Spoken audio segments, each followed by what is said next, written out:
ताकतया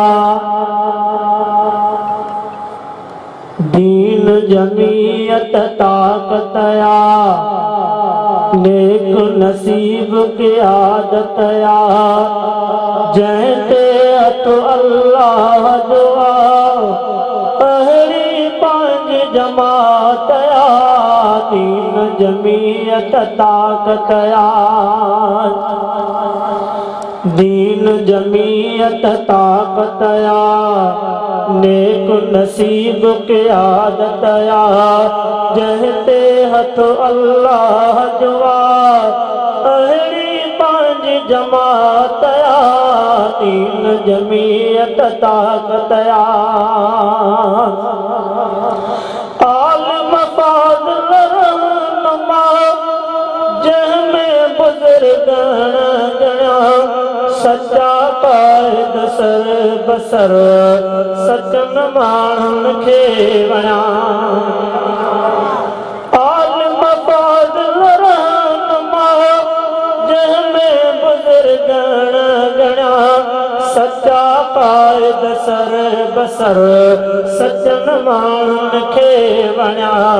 सच्चा कायद सर बसर सचन माण्हुनि खे वणा कहिड़ी वेही तोर कजे सचन तां सिर घोर कजे कहिड़ी वेही तोर कजे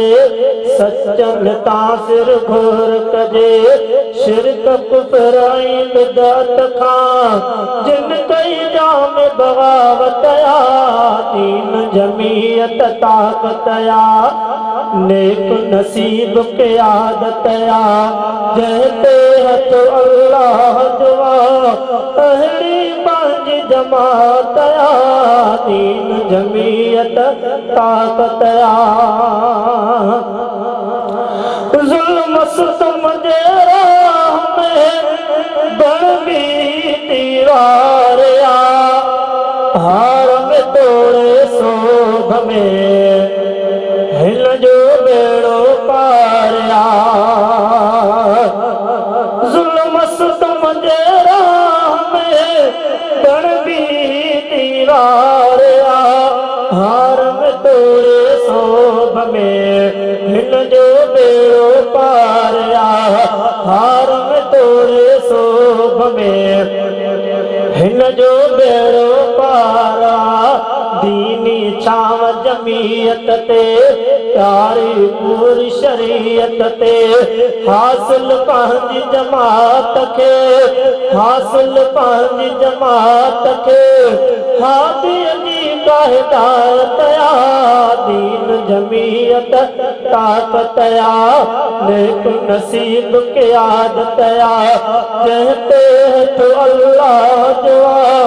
अहली पांजी जमातया दीन जमीयत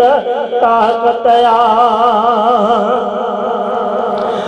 पूरे पाकिस्तान में अहिड़ी नबी तंज़ीमया